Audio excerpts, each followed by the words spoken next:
పదం దొక్కిండ్రు ఉద్యోగులే అత్యద్భుతంగా ఆనాడు పెన్ డౌన్ చేసిన సకల జనుల సమ్మెలో తమ ఉద్యోగాలు పోతాయనే ఇబ్బంది కూడా లేకుండా ఆలోచన కూడా లేకుండా తెలంగాణ కోసం కొట్లాడిన ఆ సోదరుల్ని ఇవాళ అవమానించడం అంటే వాళ్లకు మిగతా రాష్ట్రంలోని ప్రజలకు చిచ్చుపెట్టే ప్రయత్నం చేయడం అంటే ఇది ఒక ఉద్యమ ద్రోహి అయిన రేవంత్ రెడ్డి మాత్రమే చేయగలుగుతాడు తప్ప ఇంకోటి చేయలేడు.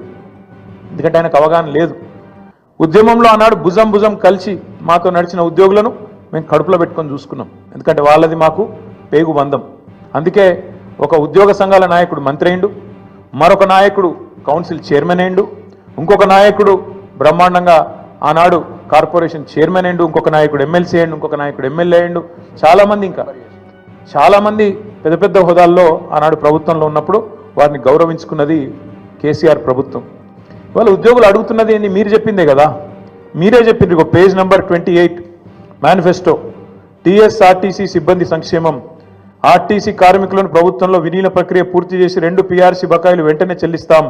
వచ్చే పీఆర్సీలో ఆర్టీసీ కార్మికులను చేరుస్తాం. రాష్ట్ర ప్రభుత్వ ఉద్యోగులతో సమానంగా అన్ని వసతులు సదుపాయాలు కల్పిస్తాం. ఆర్టీసీ బస్సులకి ఏందో చెప్పిందిగా. ఇది ఆర్టీసీ కార్మికుల గురించి మీరు చెప్పిన మాట. ప్రభుత్వ ఉద్యోగుల గురించి మీరు చెప్పిన మాటలేంది? సంక్షేమం గురించి మీరే చెప్పినారు. రాష్ట్ర ప్రభుత్వ ఉద్యోగులందరికీ పెండింగ్లో ఉన్న 3 డిఏలు తక్షణమే చెల్లిస్తాం. రాష్ట్ర వ్యాప్తంగా ఉన్న ఉద్యోగ ఉపాధ్యాయులకు 1వ తారీఖున వేతనాలు అందే విధంగా చర్య తీసుకుంటాం. సప్లిమెంటరీ బిల్లులు 15 రోజులు చెల్లిస్తాం. సిపిఎస్ విధానాన్ని రద్దు చేసి ఓపీఎస్ తెస్తాం. పెన్షనర్లకు ఉద్యోగులకు ఇచ్చే డిఏలను సకాలంలో ప్రకటించి బకాయిలను వెంటనే ఇస్తాం. 317 రద్దు చేస్తాం.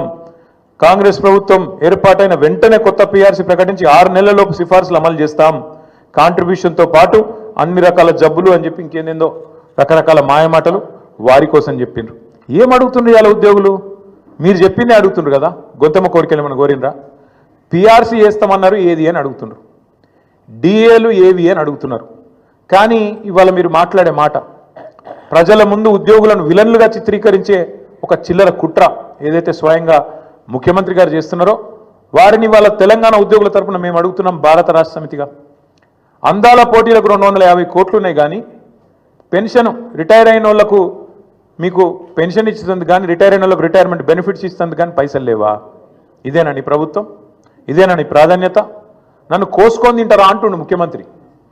నన్ను కోసుకొని వండుకొని తింటారా? ఇదొక ముఖ్యమంత్రి ప్రభుత్వ ఉద్యోగులను ఉద్దేశించి మాట్లాడిన మాట. అయ్యా ముఖ్యమంత్రి గారు, నిన్ను కోసుక తినేంత పిచ్చోడెవడు లేడు. నువ్వే నీ తలమాసిన విధానాలతో రాష్ట్రాన్ని కాల్చుక తింటున్నావు. రాష్ట్రాన్ని సంవత్సరంన్నర రాచి రంపాన పెడుతున్నావు నువ్వు. ఇది వాస్తవం. ఇలా ప్రజలు, రాష్ట్ర ప్రజలు ఒక మౌలికమైన ప్రశ్న అడుగుతున్నారు. కేసీఆర్ ఉన్నప్పుడు కరెంట్ ఎందుకు మంచిగా ఉండే, ఇప్పుడు మంచిగా ఎందుకు లేదు? కేసీఆర్ ఉన్నప్పుడు మంచినీళ్ళు ఎందుకు మంచిగా వస్తుండే, ఇప్పుడు ఎందుకు వస్తలేవు? ఎండాకాలం రాగానే మళ్ళీ ఆగం ఎందుకు అవుతుంది? మళ్ళీ బిందెలు పట్టుకొని రోడ్డు మీదకి ఎందుకు పోవాలి? కేసీఆర్ ఉన్నప్పుడు రైతు బంధు పడుతుండే, ఇప్పుడు ఎందుకు పడతలేదు? కేసీఆర్ ఉన్నప్పుడు టైంకు పెన్షన్లు వస్తుండే, ఇప్పుడు 2 నెలలు ఎందుకు ఎగ్గొడుతుండు? కేసీఆర్ ఉన్నప్పుడు చెప్పిన ప్రతి పని చేస్తుండే, ఇప్పుడు ఎందుకు చేయలేకపోతున్నాడు?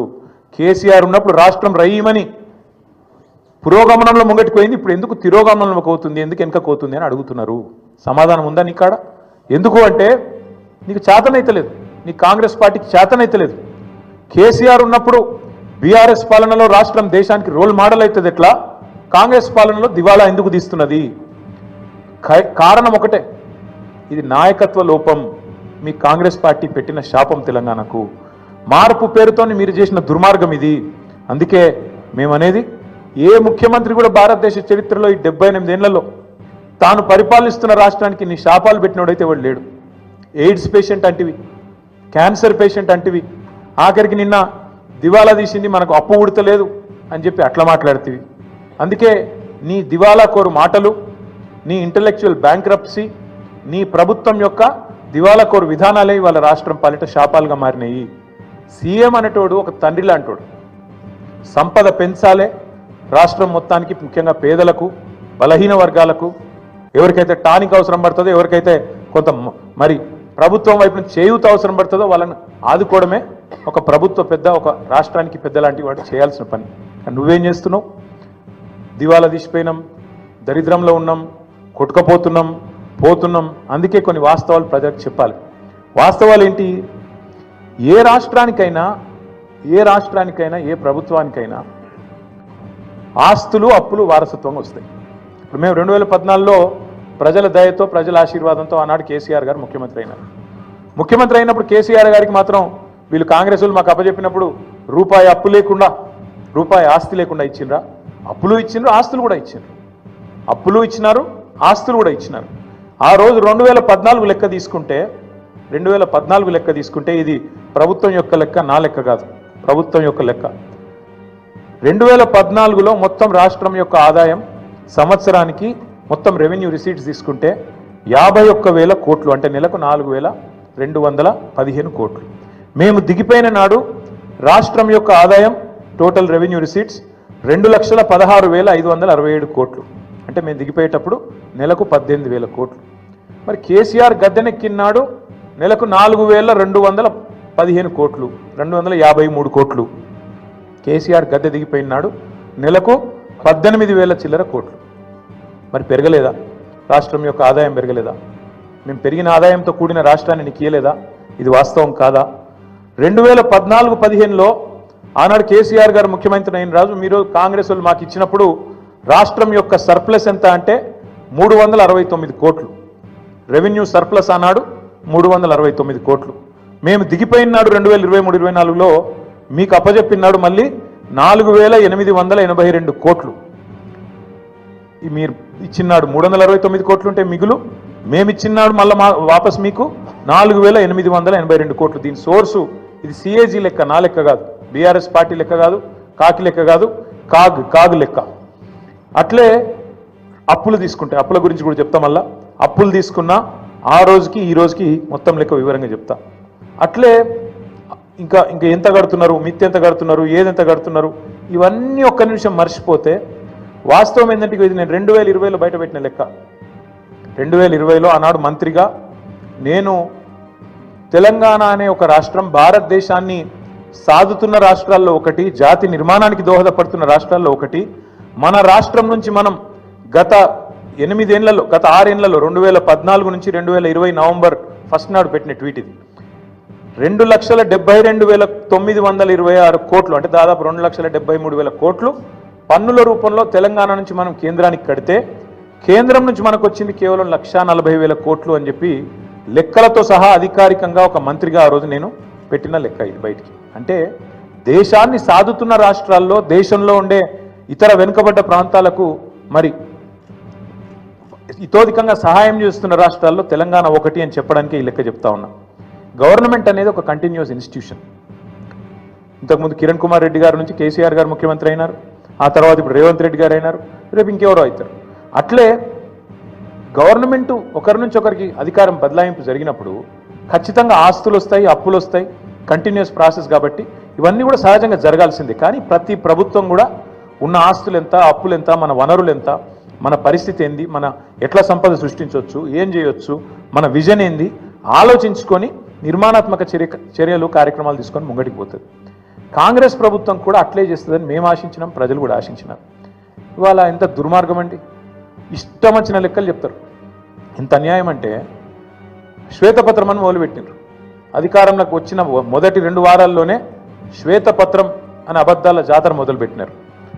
మొదలుపెట్టుడే 6 లక్షల కోట్లు అప్పయిందని మొదలు పెడతాడు. ఇవాళ ముఖ్యమంత్రి గారు మరి ఎన్నిసార్లు మారుస్తారో అంకే కూడా మాకు కూడా అర్థమవుతలేదు. మొదలుపెట్టినప్పుడు డిసెంబర్ 2023లో 6 లక్షల చిల్లర కోట్ల అప్పు అని చెప్పిండు కేసీఆర్ గారు చేసింది. ఇవాళ చెప్తున్నాడు నిన్న 8,29,000 కోట్లట. ఈ సంఖ్య రోజు రోజుకు మారుతూనే ఉంటుందా? సర్కార్ నడుపుతుండ్రా, సర్కస్ నడుపుతుండ్రా, ఏం నడుపుతున్నారు మీరు? 6 లక్షల కోట్లని చెప్పింది మీరే, మళ్ళీ ఇవాళ 8,29,000 కోట్లను అబద్ధం చెప్తుంది మీరే. అసలు వాస్తవం ఏంది? 4,17,000 కోట్లు మాత్రమే టీఆర్ఎస్ బీఆర్ఎస్ ప్రభుత్వం చేసిన అప్పు. 10 ఏళ్ల కాలంలో సంవత్సరానికి మేము చేసిన అప్పు కేవలం 40,000 కోట్లు మాత్రమే. దాని గురించి వివరంగా ఉంది, చెప్పమంటే చెప్తాను. కానీ మీరు ఎక్కువ తక్కువ చెప్తే కూడా మళ్ళీ మీరు వేస్తారో ఏరో. కానీ ఒకటి మాత్రం వాస్తవం, ప్రభుత్వమే ఇచ్చిన లెక్కలు, నేను చెప్పేది నా లెక్క కాదు, వాళ్ళు ఇచ్చిన శ్వేతపత్రం ప్రకారమే, సోషియో ఎకనామిక్ అవుట్లుక్ ప్రకారమే రాష్ట్ర ప్రభుత్వం మాత్రమే చెల్లించే అప్పు, రాష్ట్ర ప్రభుత్వం స్వయంగా చెల్లించే అప్పు 1,15,599 కోట్లు మాత్రమే. 5% వెరీ లో రిస్క్ కింద ఇచ్చిన అప్పు మరొకటి 89,569 కోట్లు ఉంది. దీనికి ప్రభుత్వం గ్యారంటీ ఇస్తుంది కానీ కార్పొరేషన్ వాళ్ళే కట్టుకుంటారు. వెరీ లో రిస్క్ అందుకోసమే అది మొత్తం తీసుకుంటే కూడా 4,478 కోట్లు మాత్రమే. ఇక ఇట్లా చెప్పుకుంటూ పోతే అల్టిమేట్గా బీఆర్ఎస్ ప్రభుత్వం ఆనాడు మొత్తం 10 ఏళ్ల కాలంలో చేసిన అప్పు మొత్తం తీసుకుంటే పూర్తి స్థాయిలో కేవలం 4,17,000 కోట్లు మాత్రమే, అంటే సంవత్సరానికి 41,000 కోట్లు మాత్రమే. మరి నేను అడుగుతా ఉన్న రేవంత్ రెడ్డి గారిని, మీరు దయచేసి చెప్పండి, మీరు 4,000 కోట్ల రూపాయల నెలసరి ఆదాయంతో మాకప్ప చెప్తే తిరిగి మేము మీకు 18,000 కోట్లతో అప్పచెప్తే 2023 డిసెంబర్లో, నిన్న ముఖ్యమంత్రి గారు 2025 ఏప్రిల్లో ఏం మాట్లాడుతున్నాడు? మేలో 18,000 కోట్లే వస్తుందంటున్నాడు. మేము అప్పచెప్పినాడు 23 డిసెంబర్లో 18,000 కోట్లతో అప్పచెప్పినాం. ఇవాళ నువ్వు 25 మేలో నిలబడి మళ్ళీ 18,000 కోట్లని చెప్తున్నావు. మరి 16-17 నెలల నుంచి నువ్వేం చేస్తున్నావు? నీ ప్రభుత్వం ఏం చేస్తుంది? ఎందుకు ఆదాయం పెంచలేకపోయింది? కేసీఆర్ గారు అప్పచెప్పిపోయిన 18,000 కోట్లు తప్ప రూపాయి అయినా నీ ప్రభుత్వం ఆదాయం పెంచగలిగిందా? ఇది మేము అడుగుతున్న ప్రశ్న. ఇంకొక మాట కూడా మీకు చెప్పాలి, ఎన్ని అబద్ధాలు చెప్తాడు ఈ ముఖ్యమంత్రి అంటే, ఒకరోజు అంటాడు 7,000 కోట్ల అప్పు మితి కడుతున్నా అంటాడు, ఇంకో రోజు 6,500 కోట్లు కడుతున్నా అంటాడు. అసలు వాస్తవం ఏంది? అసలు మిత్తి అప్పు మొత్తం తీస్తే కూడా బడ్జెట్ డాక్యుమెంట్, ఇది నాది కాదు కవిత్వం, మొత్తం ఈ ప్రభుత్వం చెప్పిన లెక్క ఎంత తప్పు అంటే, రేవంత్ రెడ్డి గారు చెప్తుంది ఎంత పచ్చి అబద్ధం అంటే, ఒకరోజు 6,000 కోట్లని, ఒకరోజు 7,000 కోట్లని మొత్తం చెప్పింది ఒక ఎత్తు అయితే, మొన్న అసెంబ్లీలో మార్చి నెలలో అసెంబ్లీలో గత 14 నెలలలో రేవంత్ రెడ్డి చెప్పిండు, అది కూడా 14 నెలలలో 64,768 కోట్లు కట్టినా అని చెప్పిండు. బయటనేమో 7,000 కోట్లను ఒకసారి, 6,500 కోట్లను ఒకసారి, నిన్న 10,000 కోట్లు నెలకు అని చెప్తాడు. అసెంబ్లీలోనేమో 14 నెలల్లో 64,768 కోట్లు అని చెప్పిండు. అంటే అల్టిమేట్గా ఏంది? ఆయన చెప్పిన లెక్క ప్రకారం అసెంబ్లీలో చెప్పింది నెలకు 4,600 కోట్లు. అది కూడా తప్పే. 6,000 తప్పే, 6,500 తప్పే, 7,000 కోట్లు తప్పే, 10,000 కోట్లు తప్పే, నెలకు 4,626 కోట్లు కూడా తప్పే. ఇది ఆర్బీఐ రిపోర్టు. దీని ప్రకారం నెలకు తెలంగాణ ప్రభుత్వం కడుతున్నది అసలు మిత్తి కలిపి కేవలం 2,000 కోట్లు మాత్రమే. ఇది కాగు లెక్క, ఆర్బీఐ లెక్క, ఇదేదో కాకి లెక్క కాదు. ఇంకొక మాట కూడా చెప్తా ఉన్న రేవంత్ రెడ్డి గారికి, వచ్చే 10 ఏళ్లలో ఎంత కట్టాలి అనేది కూడా మా దగ్గర లెక్క ఉంది. వచ్చే 10 ఏళ్లలో కూడా 2032-33 దాకా, ఇది కూడా ఆర్బీఐ లెక్క. ఇప్పుడున్న లోన్లు కింద తీసుకుంటే మొత్తం కలిపి వచ్చే 10 ఏళ్లలో కట్టేది ప్రిన్సిపల్ ఏమో 1,02,000 కోట్లు, మిత్తి 1,64,000 కోట్లు, రెండు కలిపితే కూడా 2,67,000 కోట్లు టిల్ ద ఇయర్ 2032-33. అంటే సంవత్సరానికి ఎంత అవుతుంది? వచ్చే 10 ఏళ్ళు సంవత్సరానికి 26,000-27,000 కోట్లు, ఇంతే తప్ప ఏం లేదు. దీనికి ఏదో జరిగిపోయింది, ఏమో అయిపోయింది అని ఒకది కరుస్తారు. వాళ్ళు ఎంపీలు క్వశ్చన్ అడిగినారు పార్లమెంట్లో, తెలంగాణ అప్పుల్లో మునిగిపోయిందట కదా, వాస్తవమేనా అని. పార్లమెంట్లో కేంద్ర ప్రభుత్వం ఇచ్చిన సమాధానం ఇది. మొత్తం 28 రాష్ట్రాలు ఉంటే తెలంగాణ 24వ ర్యాంకులో ఉంది. అప్పులు జిఎస్డిపి నిష్పత్తి తీసుకుంటే చాలా ఆరోగ్యకరమైన పరిస్థితి ఉంది తెలంగాణది. 24th ర్యాంక్ తెలంగాణదని చెప్పి కేంద్ర ప్రభుత్వం స్వయంగా పార్లమెంట్లో ఇచ్చిన లిఖితపూర్వకమైన సమాధానం. మరి ఎవరు అబద్ధం చెప్తున్నారు, ఎవరు నిజం చెప్తున్నారు? దయచేసి ప్రజలు కూడా ఆలోచించాలని మేము కోరుతా ఉన్నాం. గడిచిన 10 ఏళ్లలో తలసరి ఆదాయంలో భారతదేశంలో నెంబర్ 1 చేసిండ్రు కేసీఆర్ గారు తెలంగాణ. మాకు అప్పజెప్పిపోయినాడు కిరణ్ కుమార్ రెడ్డి గారు, తెలంగాణ అనే రాష్ట్రం 12వ స్థానంలో ఉండే తలసరి ఆదాయంలో. కానీ మేము దిగిపోయినాడు నెంబర్ 1 స్థానానికి తీసుకుపోయింది కేసీఆర్ ప్రభుత్వం కాదా? అట్లాగే ఆర్థికంగా రాష్ట్రాన్ని పరుగులు పెట్టించి దేశంలోనే అగ్రగామిగా తయారు చేసి బంగారు పల్లెంలో పెట్టి నీకు అధికారం అప్పచెప్తే 17 నెలల కాలంలోనే అస్తవ్యస్తం చేసింది నువ్వు కాదా? అస్తవ్యస్తం చేసినామని ఉత్తగానే అంటలేను నేను. ఒక్క చిన్న ఎగ్జాంపుల్ మీకు చెప్తా. స్టాంప్స్ అండ్ రిజిస్ట్రేషన్ 4 ప్రధానమైన ఆదాయ వనరులు ఉంటాయి ఒక రాష్ట్ర ప్రభుత్వానికి. సొంత పన్నుల రూపంలో వచ్చే ఆదాయం తీసుకుంటే 4 హెడ్స్ ఉంటాయి. ఒకటి స్టాంప్స్ అండ్ రిజిస్ట్రేషన్, అంటే మనం ఫ్లాట్ కొన్నప్పుడు కానీ, ప్లాట్ కొన్నప్పుడు కానీ, ల్యాండ్ కొన్నప్పుడు కానీ కడతాం కదా ప్రభుత్వానికి స్టాంప్ డ్యూటీ, అది. రెండవది వెహికల్ సేల్స్, అంటే బండి కొన్నప్పుడు కట్టే పన్ను.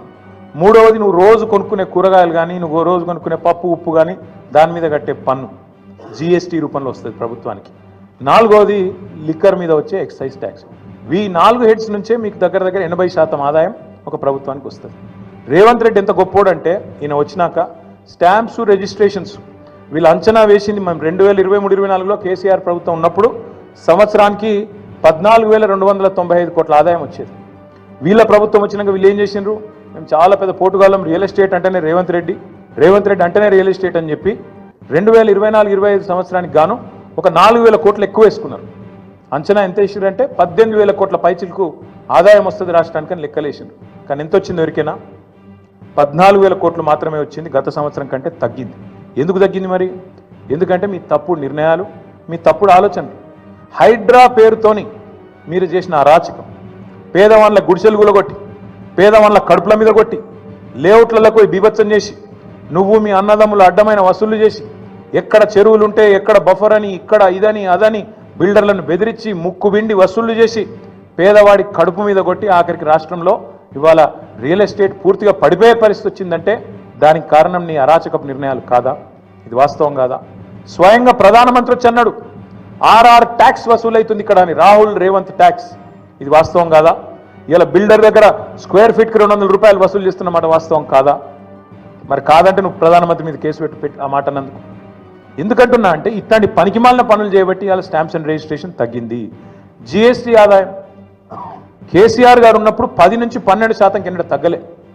10 to 12% గ్రోత్ రేట్ ఎన్నడూ తగ్గలే. GST growth every year on year 10 to 12% పెరుగుతుండే. కానీ రేవంత్ రెడ్డి వచ్చిన తర్వాత ఒకటే సంవత్సరంలో 0% గ్రోత్ రేట్తో 28 రాష్ట్రాల్లో అట్టడుగున ఉన్నది ఇవాళ తెలంగాణ. ఇది వాస్తవం కాదా? నీ వల్ల ఈరోజు ఈ రాష్ట్రంలో క్రయ విక్రయాలు తగ్గినాయి, జిఎస్టీ పడిపోయింది. ఈ గణాంకాలు వాస్తవం కాదా? ఇది కాగ్ రిపోర్ట్లో వచ్చిన మాట వాస్తవం కాదా? నువ్వు స్వయంగా స్టేషన్ గన్పూర్ మీటింగ్లో చెప్పలేదా? 71,000 కోట్ల ఆదాయం తగ్గింది, రాబడి తగ్గింది రాష్ట్రానికి, నువ్వే చెప్పలేదా? అట్లాగే మీరే వెహికల్ సేల్స్లో కూడా ఒక నెగిటివ్ గ్రోత్ రేట్. ఒక లిక్కర్ మాత్రం పెరిగింది, మిగతా అన్ని తగ్గినాయి. వాస్తవం ఏంది? ఎందుకు జరుగుతున్నది ఇది? ఒక కుటుంబ పెద్ద నిజంగా మన ఇంట్లో సమస్య ఉంటే కూడా కడుపులో పెట్టుకుంటాడు, కాపాడుకుంటాడు, 4 గోడల మధ్యలో మాట్లాడుకుంటారు. కానీ బజార్లో పడి మా రాష్ట్రం దివాలా తీసింది, మా రాష్ట్రం సంకనాకిపోయింది, మా రాష్ట్రం పూర్తిగా ఎయిడ్స్ పేషెంటు, క్యాన్సర్ పేషెంట్ అని ఎవడన్నా మాట్లాడతాడా? This is the intellectual bankruptcy of Congress party. That's why I said the state of Telangana is not bankrupt. The state of Telangana is not bankrupt. We are in a pink of health. It is the Congress that is intellectually bankrupt. It is Revanth Reddy who is morally bereft. అంతే తప్ప తెలంగాణకేం కాలే.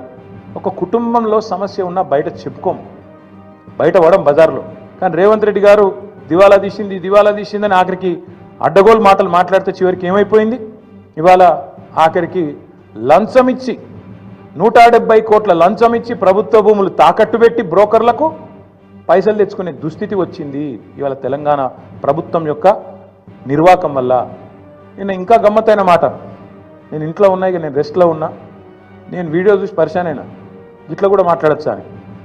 ఢిల్లీకి పోతే అపాయింట్మెంట్లు ఇస్తలేరు, చెప్పులు ఎత్తుకపోతారేమో అని చెప్పి కలుస్తలేరు అన్నాడు. అమ్మతోడు చెప్తున్నా ఈ మాట, నేను ఎవరు చెప్పులు ఎత్తుకపోతారట. అరే చెప్పులు ఎత్తుకపోయేటోళ్ళు వేరే పార్టీ వాళ్ళు ఉన్నారు ఇక్కడ, అది వాళ్ళ కథ వేరు. చెప్పులు ఎత్తుకపోయింది నాకు అర్థం కాదు. ఢిల్లీకి పోతే అపాయింట్మెంట్లు ఇస్తలేరు, ఎవరు ఇస్తలేరు? రాహుల్ గాంధీ ఇస్తలేడు, వర కరెక్టే. నీకు ఇయర్ కూడా ఎట్లు ఇస్తారు? నీకు తెలిసిపోయింది నీ కథ అంతా. ఇయరు ఈ కొత్తగా ఎవరైనా సుట్టపోడు కొత్తగా వస్తేనేమో మర్యాద ఇస్తారు ఎవరైనా సరే, 4 రోజులు ఉంటుంది మర్యాద. ఇక కానీ నువ్వు వచ్చేదేమో ఢిల్లీకి నీ పని మీద వస్తావు, మీ మూటలు మోసుకపోయేందుకు 40, 42, 43 సార్లు పోతుంది ఇప్పటికీ.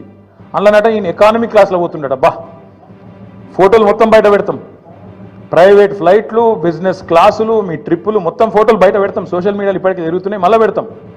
అరే గింత అన్యాయం మాటలు మాట్లాడతారు. 43 సార్లు ఢిల్లీకి పోతివి, 43 పైసలు లేకపోతివి, ఏముంటుంది ఇజ్జత్ నీకు ఢిల్లీ మార్కెట్లో? వీడు ఊకొత్తాడు పోతాడు, ఎందుకు ఇవ్వాలి మీకు అపాయింట్మెంట్? ఇస్తలేరు, ఏం చేయాలి మరి? నువ్వు మూటలు మోసేందుకు వస్తున్నావు ఢిల్లీకి, రాహుల్ గాంధీకి మూటలు ఇస్తేందుకు వస్తున్నావు, మొదలు మర్యాద ఉంటుంది, ఇక ఆఖరికి దొంగలెక్కనే చూస్తారు. వాస్తవం ఏంది? కేసీఆర్ గారేమో అప్పు చేస్తే 4,17,000 కోట్లు 10 ఏళ్లలో, సంవత్సరానికి 41,000 కోట్లు అప్పు చేస్తే కేసీఆర్ గారు ఏం చేసిండ్రు? ఒక్కొక్క ఇటుక పేర్చుకుంటా రాష్ట్రానికి శాశ్వతంగా పనికొచ్చే నిర్మాణాలు చేపట్టింది. మరి మీరేం చేస్తున్నారు అంటే ఒక్క ఇటుక పెట్టినవా ఎక్కడన్నా? ఒక ఇందిరా మిల్లు కట్టినవా? ఒక కాలువ కట్టినవా? ఒక ప్రాజెక్టు కట్టినవా? హైదరాబాద్లో ఒక కొత్త బిల్డింగ్ కట్టినవా? ఏవిలో ప్రజలకు పనికొచ్చి ఒక పని చేసినావా? చేయలే. మరి నేను ఇంకొక మాట అడుగుతున్నా, ప్రజలన్నీ గమనిస్తున్నారు. రాష్ట్రమేమో దివాలా తీసిందంటావు, రాష్ట్రం దివాలా తీసిందని దివానా మాటలు మాట్లాడతావు. మరి మీ కుటుంబం ఆస్తులు ఎట్లా పెరుగుతున్నాయి? అనుముల రేవంత్ రెడ్డి గారి కుటుంబం ఆస్తులు ఎట్లా పెరుగుతున్నాయి? నువ్వు అదన్నా చెప్పు సీక్రెట్ మాకు. మీరు ముఖ్యమంత్రి కాగానే మీ అనుముల ఫార్ములా సీక్రెట్ సాస్ ఏదైతుందో అదేదో మా ప్రభుత్వానికి మొత్తం ప్రజలకు కూడా చెప్తే మంచిది కదా. ముఖ్యమంత్రి అయిన 6 నెలల లోపలనే మీ అన్న అనుముల జగదీశ్వర్ రెడ్డి గారు 1000 కోట్ల పెట్టుబడి పెడతా అని మీతో ఒప్పందం కుదుర్చుకుంటాడు. స్వచ్ఛ బయో అనే కంపెనీ వస్తుంది, 1000 కోట్ల పెట్టుబడి పెడతాను ఆయన ముంగట్టుకొస్తాడు. మీ అల్లుడు వెంకట నరసింహారెడ్డి అనుకుంటా ఆయన పేరు, ఇంకేదో ఉన్నది పేరు, ఆయన కొన్ని వేల కోట్లతోని ఫార్మా కంపెనీ పెడతా అని చెప్పి లగచర్లకు వస్తాడు. దానికోసం నువ్వు మళ్ళీ అక్కడ మీ కొడంగల్లో రైతుల భూములు గుంజుకుంటావు. ఎక్కడికి వెళ్ళి వచ్చినాయి వేల కోట్లు మీ అన్నకు మీ అల్లుడికి? మీ అల్లుడు వారి తండ్రి మీ వియ్యంకుడు మొన్ననే కదా, ఎక్కువ రోజులు కూడా కాలే, మీ వియ్యంకుడు మొత్తంగా అప్పుల్లో ఉండే కంపెనీ మొత్తం అప్పు రైట్ ఆఫ్ అయిపోయింది. మీరు అధికారంలోకి రాగానే మీ వియ్యంకుడి కంపెనీ యొక్క అప్పులన్నీ రైట్ ఆఫ్ అయిపోయినాయి కేంద్ర ప్రభుత్వం దయతోని. మీ జూబ్లీ హిల్స్ ప్యాలెస్ ఏదైతే ఉన్నది ఇలా రేవంత్ రెడ్డి గారు ఎక్కడి నుంచి అయితే వర్క్ ఫ్రమ్ హోమ్ చేస్తున్నాడో 3 ఇంతలు పెరిగింది, పెద్దమ్మ గుడి దాకా వచ్చిందట, కొద్దిగా అయితే యువతలకు వస్తుందేమో. 2000 ఎకరాలు కొన్నాడు 4th సిటీ దగ్గర. మొత్తం వెల్దండ నుంచి మొదలు పెడితే 4th సిటీ దాకా 2000 ఎకరాలు వీళ్ళ బినామీలు వీళ్ళ కుటుంబ ఆస్తులు పెరిగినాయి. 10 లక్షలు కూడా పెట్టుబడి లేని నీ బామ్మర్ది సృజన్ రెడ్డి 1137 కోట్ల కాంట్రాక్ట్ వచ్చింది. నీ అల్లుడు ఆస్తి పెరుగుతుంది, నీ బామ్మర్ది ఆస్తి పెరుగుతుంది, నీ కొండలరెడ్డి ఆస్తి పెరుగుతుంది, తిరుపతి రెడ్డి ఆస్తి పెరుగుతుంది, నీ వియంకున అప్పులు రైట్ ఆఫ్ అవుతాయి, నీ ఇల్లు 3 ఇంతలు పెరుగుతుంది, కానీ రాష్ట్రం మాత్రం సంకనాకిపోతుంది, దివాలా అయిపోతుంది. ఎట్లయితుంది మరి ఇది? అందుకే మేము అంటున్నాం, ఈ సీక్రెట్ అంతా చెప్పండి మాకు కూడా, రాష్ట్రానికి చెప్పండి.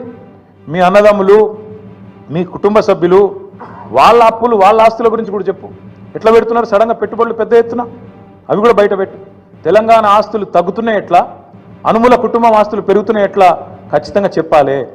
కేసీఆర్ గారు తెచ్చిండు, ఎస్ 4,17,000 కోట్ల అప్పు తెచ్చిండు. ఏం చేసిండు కేసీఆర్?